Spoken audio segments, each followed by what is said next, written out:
let me ask this last question here.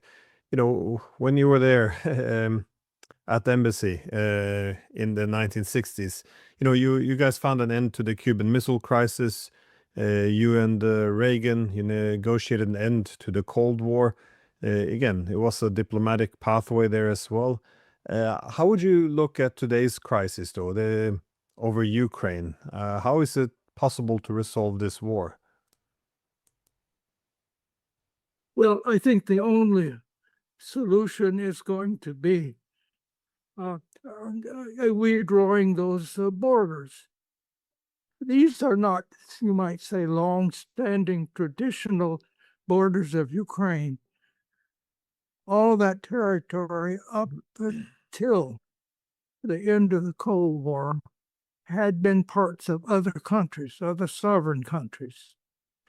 And at first, I would say Russia not only observed respect for the territorial integrity, but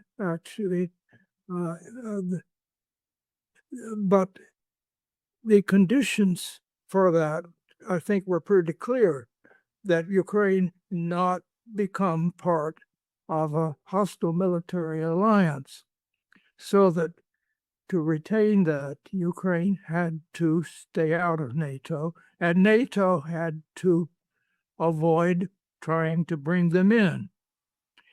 And I think that was very clear to all of us.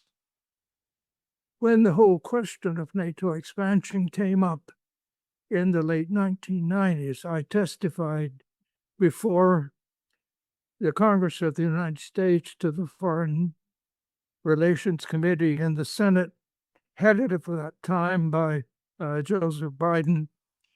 And I testified that it was a huge mistake to begin to expand NATO, because if that was continued, and if that was continued, that it could bring us to a very serious crisis. The fact was that the argument for expanding NATO was that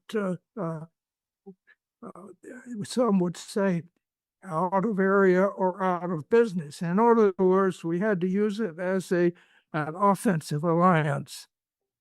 And in effect, it was. And although Russia accepted some of the early additions, those in Central Europe, and then of the Baltic countries. I was in New York when Vladimir Putin, then sort of a new president of Russia, came on, and he gave a talk at Columbia University. And I asked him directly during that about if the three Baltic countries joined NATO. He said he didn't think that was necessary, but that in effect he would tolerate it as long as there were no bases there. And this is another thing that we began to put military bases in these countries in Eastern Europe, even before the question of Ukraine membership came up. And this was very much opposed. And I think for good reason, because although the systems that we were putting in Poland and Romania were anti-ballistic missile systems, nevertheless, those systems could be used offensively with a change of software. So it was clear why any Russian leader would have opposed that. And yet, issue after issue, we began to treat Russia different from others. We had sanctions which prevented them being part of the World Trade Organization, over immigration practices, which had ended actually in the last year of the Soviet Union and had never been an issue in Russia, but we kept them on for other reasons. bringing China into the World Trade Organizations more than a decade before we allowed Russia in. And then we carried out sanctions over so-called human rights violations, when such violations were also occurring in the United States. And this whole issue of sanctioning other countries for things they do at home, I think has been totally misplaced.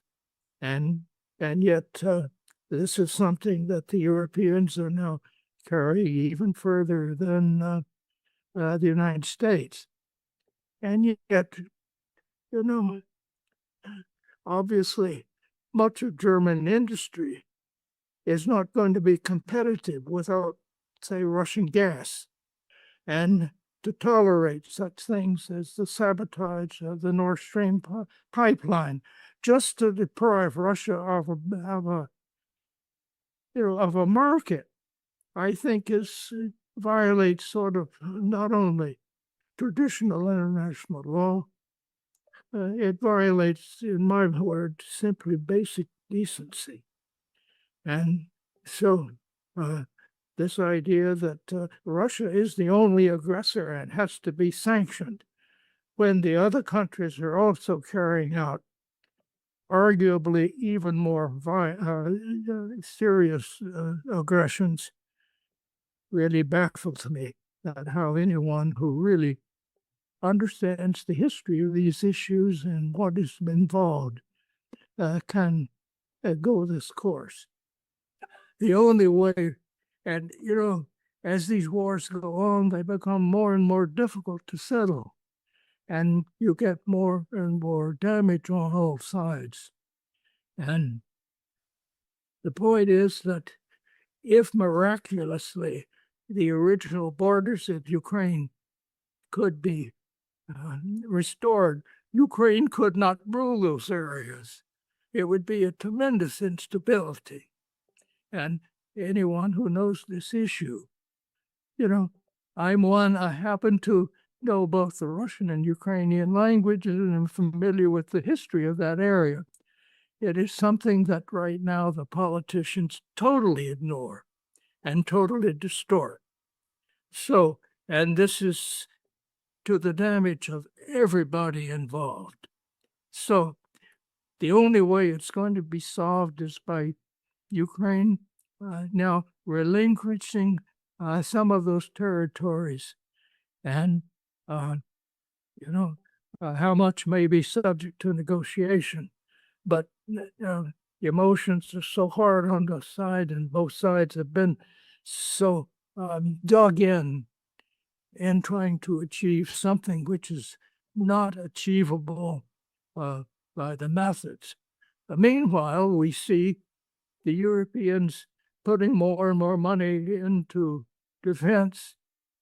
They would not be threatened by Russia in any sense if they weren't interfering in Ukraine. And this idea, and of course my own country, is bankrupting us with all of this emphasis on the military. And as we see